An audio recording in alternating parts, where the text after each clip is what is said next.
Hello, everybody, and welcome to the Fantasy Forecheck, brought to you by the all-new Ram 1500 Sport. As always, Andy McNamara alongside Nick Alberga. And Nick, we're going to take people through the waiver wire pickups you need going into this week as the holiday season rapidly approaches. We'll give you some sleepers and, of course, the Ram Sportsnet Fantasy Hockey Pool, how you can win some real cash money. That comes a little bit later. Let's get to the news and notes. It begins with Taylor Hall. Wouch! Yeah. It continues. The 15th straight week we've started with Taylor Hall. It's a never-ending soap opera. At some point, it's going to happen. Yeah. He'll get traded at some point. Not to the extent of Rick Nash and those sweepstakes back in the day with Columbus, and where was he going? Ultimately goes to the New York Rangers. But it sounds like something at this time as we record this, something could be imminent with Taylor Hall. Didn't play over the weekend. I think automatically from a fantasy perspective, you're looking at a couple fits. Sounds like Arizona could be a fit. Right away across the board, that is a boost to the goaltending situation there in Antti Raanta and Darcy Kemper. Phil Kessel, one point in time, he will wake up. Nick Schmaltz, Clayton Keller starting to heat up, a guy we've advised to pick up this week. St. Louis Blues, another team to watch for. Jordan Kyrou, Robert Thomas, Ryan O'Reilly, Braden Shen. The list goes on and on there. Suffice to say, you pick up a guy like Taylor Hall in fantasy hockey here on one of those teams, it's going to boost everybody up and down that roster. Florida's been linked. If you're not involved in the Taylor Hall sweepstakes, something's going on because you should be. Right, exactly. And let's move now to the fallout in Dallas and San Jose. What do you think? Yeah, another week and two coaching changes. And certainly we'll start with the Dallas Stars. So Jim Montgomery, as we know now, out, Rick Bowness in. I don't expect much of a fantasy difference with that team. I'm curious to see what happens in between the pipes. They've been known to be more of a timeshare situation because they want to keep Ben Bishop fresh. So I wonder if Bishop gets a couple more starts under Rick Bowness here. But from a fantasy perspective, you're not really going to get the opportunity to buy low on anybody. Like, nobody's going to give you Tyler Seguin or an Alex Radulov or Jamie Benn maybe be your best bet. I think we'd like to pimp this week Rope Hintz, who's on the second line right now, is certainly a guy that we talked about earlier this season, came back from injury, and I think the exposure will be there in the top six, or maybe to take a gamble on him, trade for him. But in terms of a fantasy perspective, I don't expect much of a difference. That cannot be said for San Jose. I think there's distinct buy low opportunities on the blue line. Erik Karlsson and Brent Burns, the top point-producing defenseman over the last 5 years, mired in an 11-game pointless drought. That's going to end. That's going to pop at some point. It is. Yeah. And I'll say right now, first and foremost, stay away from that goaltending situation. I just cannot trust Aaron Dell or Martin Jones with anything right now in fantasy hockey until maybe Bob Bugner works a miracle here. You never know. I think you stay away from that situation. Big X. Yeah, exit. You saw that first game Thursday. I know Saturday night's a bit different, but I'm not going anywhere near that goaltending situation. So we're fading on the Sharks goaltending situation.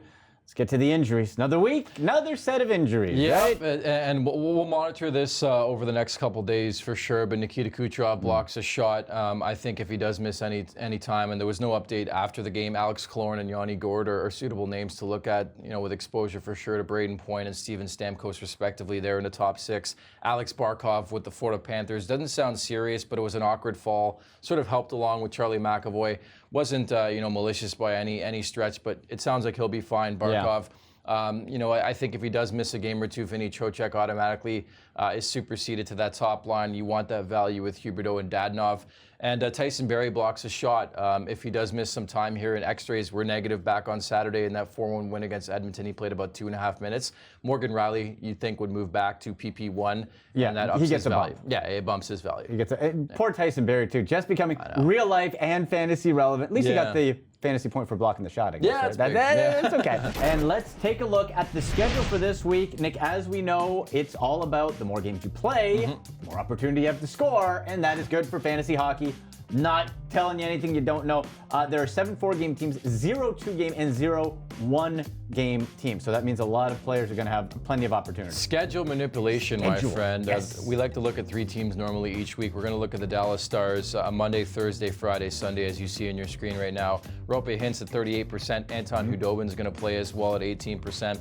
From a fantasy pool perspective, Sportsnet Fantasy Hockey Pool, of course, Tyler Seguin, Ben Bishop, Rope Hintz has a 1-point value. I think you got to be all over that. Here we go again. The Edmonton Oilers, a 4-game week. I'm going to pimp Connor McDavid in mere moments. Surprise, surprise. But a 4-point value, easy money. Ryan Nugent-Hopkins at 2. I like that look as well. In terms of waiver looks, like Edmonton's tough when you're looking at guys to pick up on a weekly basis. But Mike Smith, he'll play. They do a timeshare thing. that team's struggling right now. 33%. I think the most logical guy, Alex Chason, he's back. He's now on PP1, replacing James Neal. I think there's some distinct, clearly value there and exposure to Connor McDavid and Leon Draisaitl you want to look at.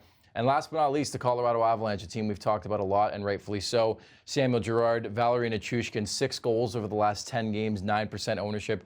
And Pavel Francouz, from the last time we spoke, has changed his last name and how it's pronounced. Francouz now, not Francouz.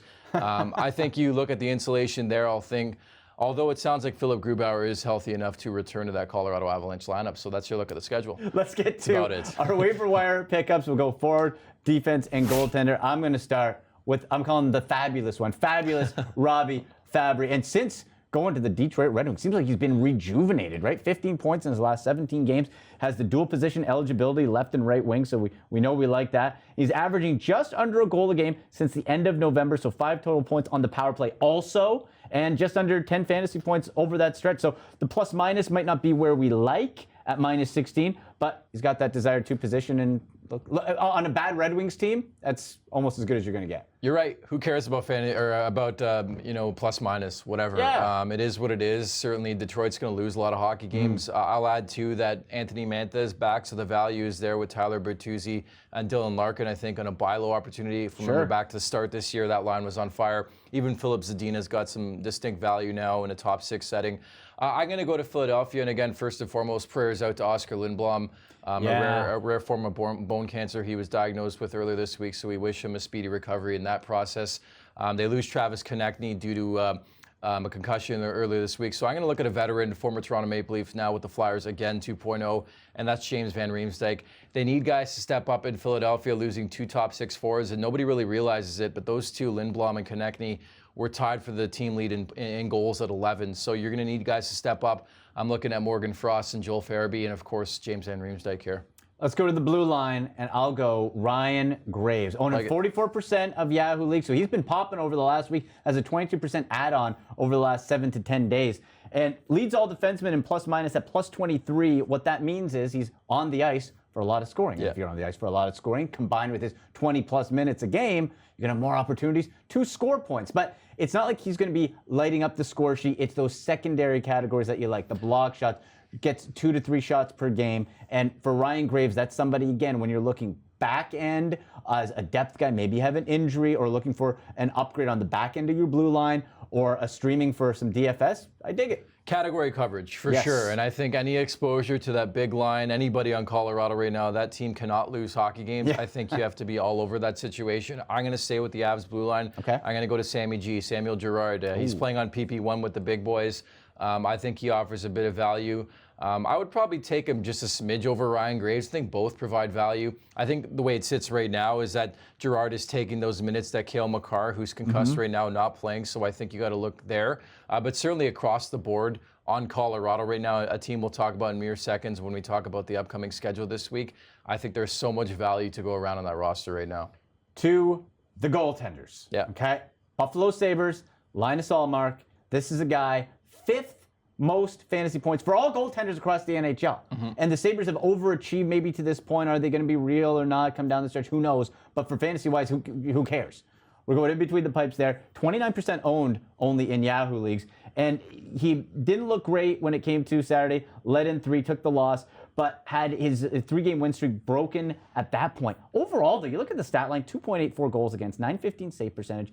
In that, when you're going to be picking up somebody off of waivers, we're looking more to that second goaltender spot or streaming in DFS. You're not getting necessarily a tier 1 grade A goaltender, but for that secondary guy, you can tee up Ullmark. I'm with you. And, what a fall from grace as well for Carter Hutton. I think anybody who owns Carter Hutton out there, I think, you probably should have dumped him 2 weeks ago. Linus Ullmark is the number 1 goaltender in Buffalo. It's such a pivotal time in their season right now. They got to rack up some wins before the holiday break and into the new year for sure if they have aspirations of making the playoffs. In between the pipes, I can't believe I'm doing this. I'm going with James Reimer. The Carolina Hurricanes are just one of those settings that is conducive to any goaltender. It's like the New York Islanders. Doesn't matter who plays goaltending for them. They're getting the points and the fantasy value. And James Reimer's a guy, you look at his numbers the last 5 games, 4-0-1, 2 shutouts, 7 goals against, and he's only 7% owned. And Carolina is a team that will play both their guys in Peter Mrazek and James Reimer.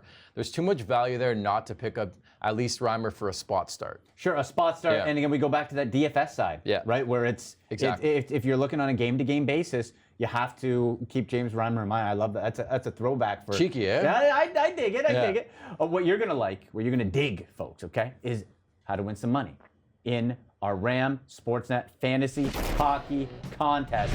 And the Fantasy Forecheck. This show is brought to you by the Canadian exclusive Ram 1500 Sport. This full-size pickup gives Canadians exceptional capability under the hood, advanced technology inside, and impeccable styling throughout. It's the Ram 1500 Sport, and it's designed for life in the North. So you go to fantasy.sportsnet.ca. You can play right now. So if you're playing all season long, that's one side you can jump in. That's the great thing about the pool, right, Nick? You can go in week to week, jump in at any time, win some real money. Your share of $50,000. You can win an actual one of the Ram 1500 Sports and weekly prizes as well. So you go through 6 forwards, 4 defensemen, 2 goaltenders.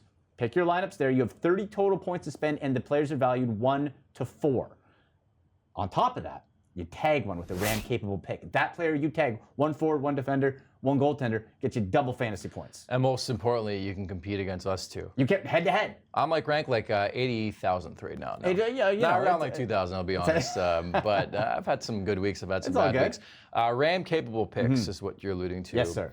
Connor McDavid, everybody knows the rules. So I'll say Edmonton plays 4 times. You can't not go with the leading scorer in the NHL, who I think is a bit angry right now. This team has lost 4 in a row, and I would just use him and utilize him more so, because I think McDavid is going to acknowledge that he needs to put his team on his back and his shoulders, and he's going to start erupting here. Cannot argue with Connor McDavid or Leon Draisaitl, and that's the strategy with this. You don't. Whereas waiver wires, we talk about, you might want the sleepers and the under the wire. Here, you don't get cute. You go with the guys who are going to get you the most points, because then it doubles those points. The KISS method. Which is going to give you a good day and a good fantasy week. Now, I'm going to go Steven Stamkos. We've been waiting for this Lightning team to kind of come back to life, and Stamkos included. At the high end on the 4 points, so he's at the top price range. But with Steven Stamkos, you look over the past week, he's the top fantasy producer, centerman, and left winger over this stretch. So he's catching fire, he's getting hot, he's getting those power play points that you want as well. 6 goals, 3 power play points. And when you look at, from the Stamkos side, if he is continuing this hot streak, and if the Lightning can get on a roll, you gotta like him for this week. Yeah, something tells me there's just something a bit off with Tampa this year. That loss to the Washington Capitals on Saturday night, I wondered about Nick Backstrom getting 1-1 in that game, and there's just something off about Tampa right now. But I think Stamkos has so much value. We'll see what happens with Kucherov. Right. On the back end, I'm going to go with Roman Josi of the Nashville Predators, a 4-game week. Yosi's quietly having a really, really good year. The captain of the Predators got a nice big fat contract extension too, so I think he's a guy at a 2-point value, 30 cap league. You got to be all over here. Yeah, I like that. John Carlson. We could dial up John Carlson every week. I am doing it this week for John Carlson. He has, and it's because of the schedule. They're playing 3 weaker teams, and he's the 4th overall ranked fantasy player, not defender. He's an absolute beast. He's a monster. He's a must every week. Yeah, and he's 3 points. Yeah. on the fantasy pool. So you get that value out of the 30 and go with John Carlson. No one's going to argue with that one. No. What about your goaltender? I'm going to go with Ben Bishop of the Dallas Stars. As I alluded to, they make the coaching change. I still wonder if Bishop starts to play a bit more. I know they want to be careful. There is an injury history there, but a 4-game week upcoming for the Dallas Stars. They're one of the best teams in the league, in my opinion. They're going to win a lot of hockey games. So I think clearly when you're Ram capable of picking a goaltender, you want them to win a lot. I had a lot of success last week with the red-hot David Riddick. I'm going back to the well. I'm going with Ben Bishop, who could be the front runner. I know we're not even midway through this season for the Vezina Trophy. Yeah, and hey, we talk about hot streaks and teams that are playing well. I'm still not used to saying the Arizona Coyotes are good. Feels strange to me. I don't like it. It's awkward, but they are. They're good. And Darcy Kemper is also real good. He's going to cost you 3 fantasy points, so he's below a Freddie Anderson. He's below a Carey Price. You can make that argument that you get better value and you have production. So you look at what he's been able to do. He still put up 12.6 fantasy points in the loss on Saturday. Sub 2 goals against. Like right there, done. Yeah. And he's popping at a .935 save percentage. So Ram capable pick. You put the tag on him. You have a good week. You double your points. I can't contest that, my man. right? Bang on this guy. There you go, baby. And you know what? Let us know your fantasy hockey picks on Twitter at AndyMC81, at the Golden Muzzy, in the comment section below, of course, of this video on the YouTube Sportsnet channel. And hey, we'll do it again next week right here on the Fantasy Forecheck.